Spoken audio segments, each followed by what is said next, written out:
Kali ini kami akan memperbaiki kulkas lagi, yaitu kulkas 2. Keluhannya nggak dingin, jadi nggak dingin sama sekali.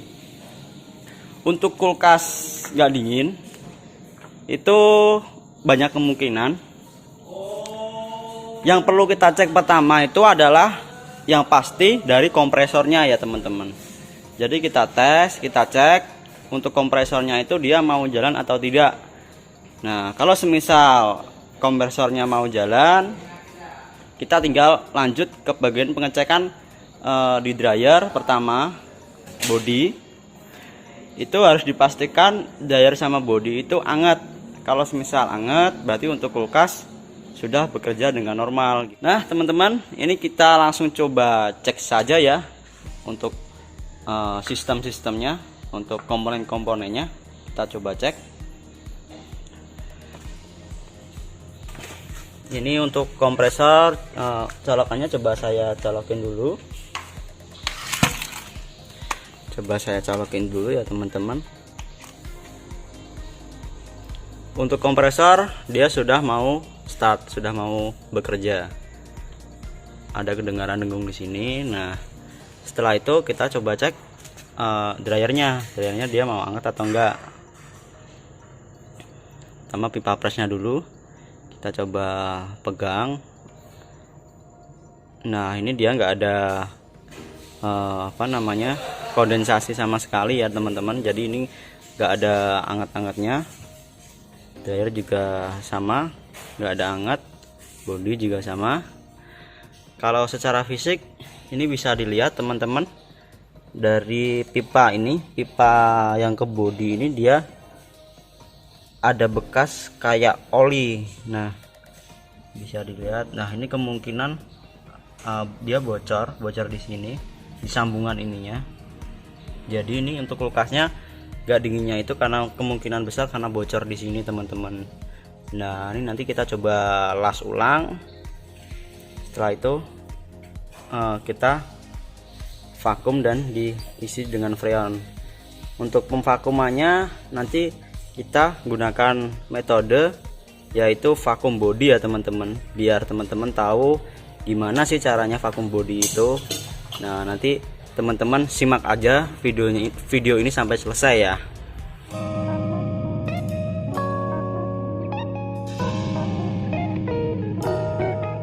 Nah, teman-teman, ini langsung kita eksekusi saja ya. Pertama kita cabut dulu pasti colokannya. Nah, setelah itu kita tinggal tambal bagian yang kelihatan bocor tadi teman-teman.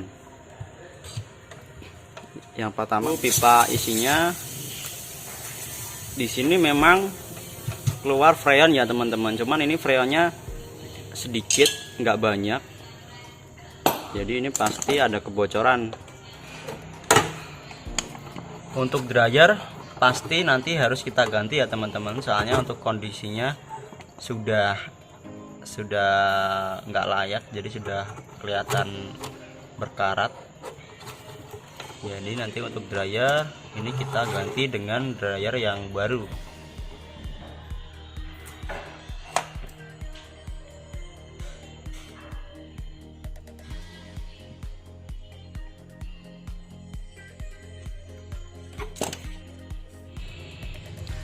Ini nanti untuk perbaikannya ini kita las semua ya teman-teman. Jadi sambungan-sambungan yang ada di sistem ini kita las ulang semuanya. Jadi kita harus pastikan benar-benar tidak ada kebocoran di situ ya, gitu. Jadi nanti kita las semua sambung-sambungannya. Pertama kita lepas dulu dryernya.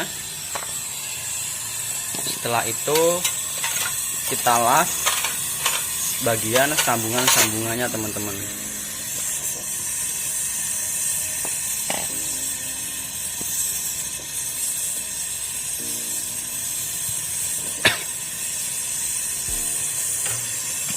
Sambungan-sambungannya kita pastikan kita las semua.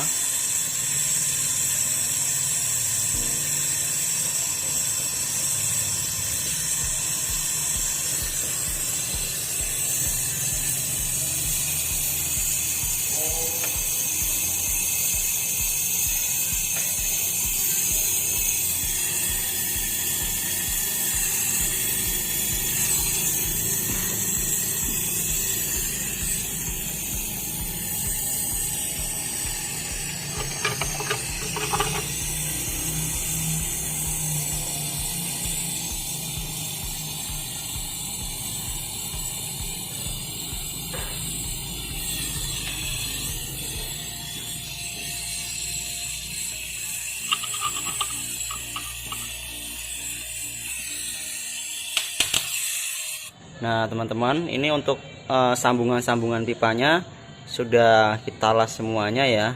Jadi sudah kita pastikan ini sudah dilas semuanya, dan kita sudah pastikan kemudian sudah tidak ada kebocoran lagi. Setelah itu kita sudah siapkan dryer sama pipa kapiler ya teman-teman. Jadi fungsi pipa kapiler itu apa, nanti yang pasti teman-teman simak aja videonya sampai selesai. Nanti gimana cara pemasangannya nanti kita tunjukin ya teman-teman. Ini pertama kita pasang dulu.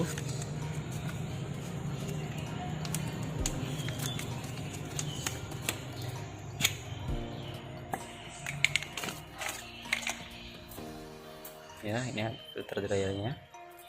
Nah, ini pipa kapilernya. Bagi teman-teman yang mungkin masih ini ya, masih belajar atau masih pemula, kita harus perhatikan cara pemotongan pipa kapiler. Jadi motong pipa kapiler itu enggak langsung asal motong gitu, enggak. Jadi motongnya itu kita harus benar-benar rapi. Jadi kita bikin apa namanya, ini kita potong sedikit dulu bagian pinggir-pinggirnya. Setelah itu kita ratain, jadi supaya lubang kapilernya ini dia enggak buntu. Nah ini kan kelihatan. Soalnya kalau motongnya itu asal, lubangnya ini bisa buntu teman-teman gitu. Nah ini langsung kita pasang. Jadi fungsinya pipa kapiler ini nanti buat vakum teman-teman, buat vakum body. Nah pipa kapilernya ini kita pasang di salah satu lubang dryer, kepala dryer. Nah di kepala dryer kan ada 2 lubang nih. Nah ini kita pasang seperti ini teman-teman. Nah setelah itu tinggal kita pasang ke pipanya itu.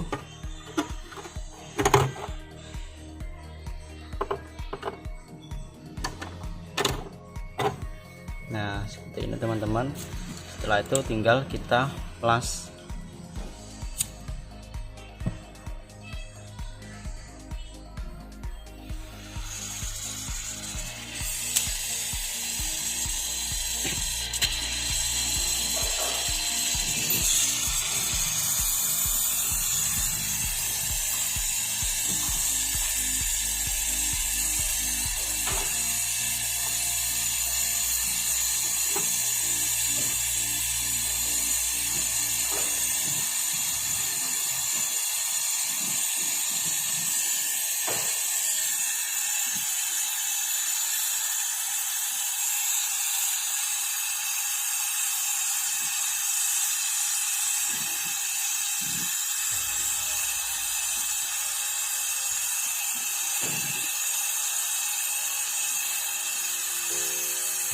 Seperti itu teman-teman, kita las, pastikan merata untuk pengelasannya. Nah ini sudah kita pasang dryernya. Setelah itu tinggal kita isi, kita pasang pipa isi ya teman-teman. Kita pasang pipa isinya buat pengisian freon.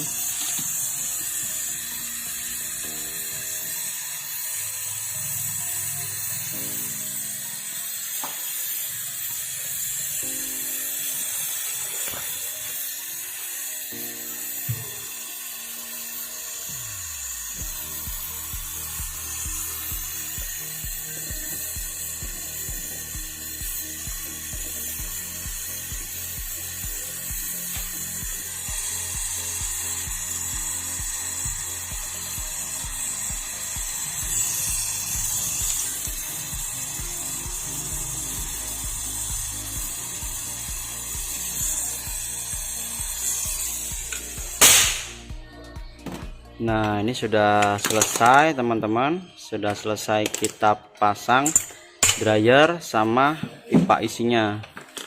Nah setelah itu kita tinggal kita vakum bodinya teman-teman. Kita vakum menggunakan metode vakum body. Nah, ini sebelumnya kita pasang dulu ininya, selang-selang manifoldnya. Cara pemasangannya, untuk selang yang low pressure yang warna biru ini kita pasang pasti ke pipa isinya. Setelah itu yang bagian tengah ini langsung kita pasang ke tabung freon gitu. Jadi nanti untuk pemvakumannya itu kita menggunakan metode vakum body. Jadi kita buang udara yang ada pada sistem itu menggunakan vakum body atau vakum dari kompresor itu tadi, dari kompresor itu sendiri gitu. Jadi ini cara pertama, ini kita buka dulu kerannya. Setelah itu ini pastikan harus ditutup, kita pastikan tertutup ya untuk keran freonnya. Setelah itu kita tinggal langsung colokan stekernya. Nah, ketika ini udah jalan kompresornya, setelah itu udara itu akan keluar lewat lubang kapiler ini teman-teman. Jadi sisa-sisa udara yang ada di sistem itu akan terbuang melalui pipa kapiler ini dengan bantuan kompresor ini sendiri teman-teman. Jadi yang dimaksud vakum body itu seperti ini. Jadi pemvakumannya itu memanfaatkan kompresor dari kulkas itu sendiri gitu. Jadi kita buang udaranya dari pipa kapiler yang ada di dryer ini teman-teman, begitu. Nah, ini kita tunggu sampai udara itu keluar total dari pipa kapiler ini dan juga dari selang manifold ini tadi. Jadi ini fungsinya kita buka itu buat apa? Supaya sisa udara yang ada pada selang ini dia ikut kedorong sama kompresor gitu. Jadi dipastikan benar-benar udara yang ada pada sistem itu dia keluar semuanya gitu. Dan untuk jarumnya ini kita harus pastikan juga ini turun. Jadi ini sudah turun di bawah 0 ya teman-teman, di bawah 0 PSI. Nah, dan juga kita harus pastikan itu sudah tidak ada udara yang keluar dari pipa kapiler itu. Selain ini kita juga ada satu bahan lagi, yaitu ini teman-teman, Thousand atau metil. Nah, fungsinya metil itu buat apa? Buat ini teman-teman. Jadi metil ini fungsinya buat memperlancar ini pengisian freon tadi. Setelah itu fungsi metil ini juga dia bisa mengikat sisa-sisa udara yang ada di dalam sistem.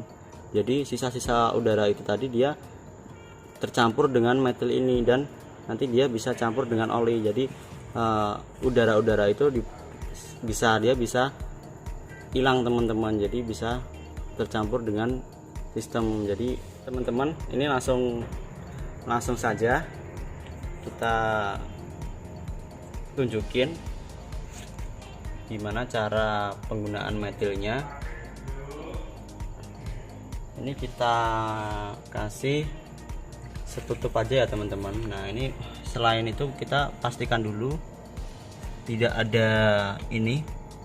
Nah, ini kan masih kelihatan ada udara yang keluar. Nah, itu berarti untuk udaranya itu masih belum bersih teman-teman. Jadi masih pemvakuman gitu. Nanti kita tunggu sampai gelembung-gelembung kecil ini dia hilang. Setelah hilang nanti langsung kita cabut kompresornya dan nanti langsung nyerap metil yang ada ditutup tadi teman-teman. Ini kita tunggu saja sampai benar-benar habis. Nah, ini teman-teman untuk gelembungnya dia sudah habis ya. Jadi sudah nggak bergelembung lagi. Nah, ini setelah itu langsung kita cabut colokannya. Sebelum kita nyabut, kita harus siapin dulu tang. Nanti fungsinya tang itu, jadi setelah kita cabut nanti metil ini dia langsung kesedot teman-teman.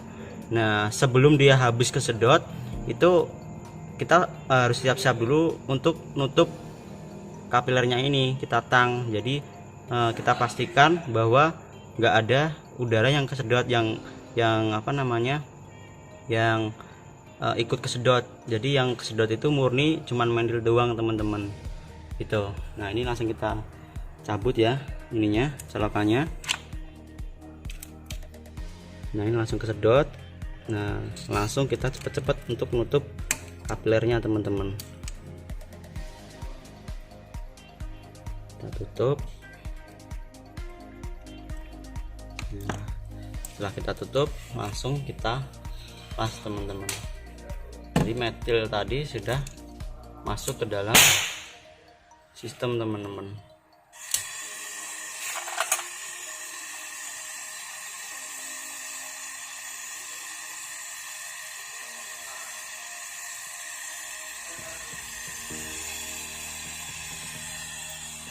Nah ini sudah kita segel teman-teman. Setelah itu ya, langsung kita buka ya, langsung kita isi dengan freon ya teman-teman.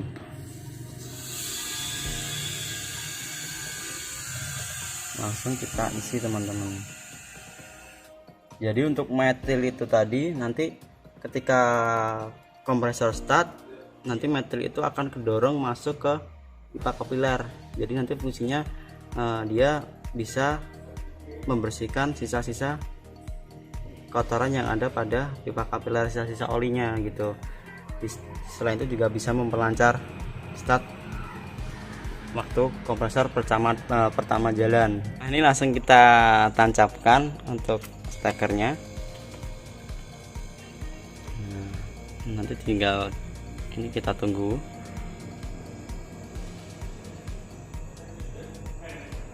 Nah ini untuk pipa presnya sudah hangat teman-teman, sudah mau hangat. Untuk dryernya juga sudah hangat. Kita lihat bodinya teman-teman. Nah ini bodinya juga sudah rasa hangat ya teman-teman, sudah rasa hangat. Berarti ini untuk proses pendinginannya dia sudah normal gitu. Nanti tinggal kita sesuaikan dengan tekanan 10 PSI ya teman-teman. Kita isi dengan 10 PSI. Nanti kalau semisal dia sudah stabil di 10 PSI, nanti langsung kita segel. Nah teman-teman, untuk tekanannya kita pastikan sudah stabil ya teman-teman, sudah pasti kita pastikan sudah stabil di 10 PSI. Kalau misal masih kurang, kita bisa tambahin lagi. Jadi kita pastikan dia stabil di 10 PSI ya.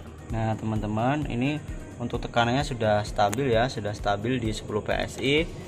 Nah ini langsung lanjut untuk proses penyegelan teman-teman. Ini kita segel pipa isinya teman-teman ya.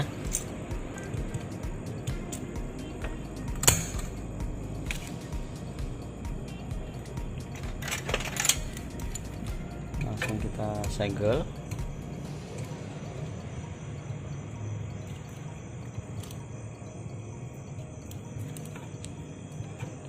Kita potong dulu pipanya.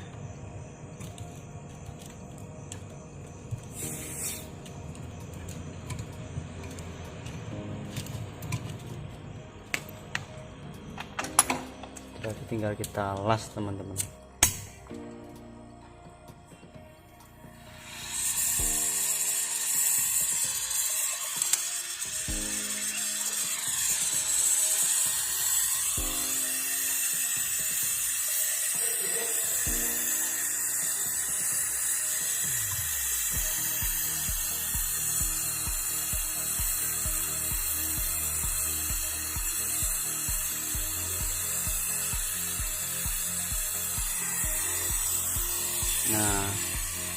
ini sudah selesai kita segel. Nah, setelah itu tinggal kita rapi-rapikan. Itu untuk belajarnya kita rapi-rapikan dulu teman-teman. Nah, jadi gitu teman-teman untuk proses perbaikannya. Jadi nggak terlalu lama ya teman-teman, bisa dibilang cepet ya. Jadi karena memang kerusakannya itu tadi nggak fatal, jadi cuman bocor tadi, cuman bocor aja. Jadi kita pertama tadi kita las semuanya untuk sambungan-sambungannya, setelah itu kita ganti derajat, setelah itu kita vakum dan diisi dengan freon yang baru. Nah, ini sudah selesai teman-teman untuk pengerjaannya. Nah, jadi gitu teman-teman, nanti mungkin segitu aja dari kami. Nanti barangkali teman-teman ada yang ditanyakan, nanti teman-teman bisa tuliskan di kolom komentar ya teman-teman. Ya, sekian dulu dari kami.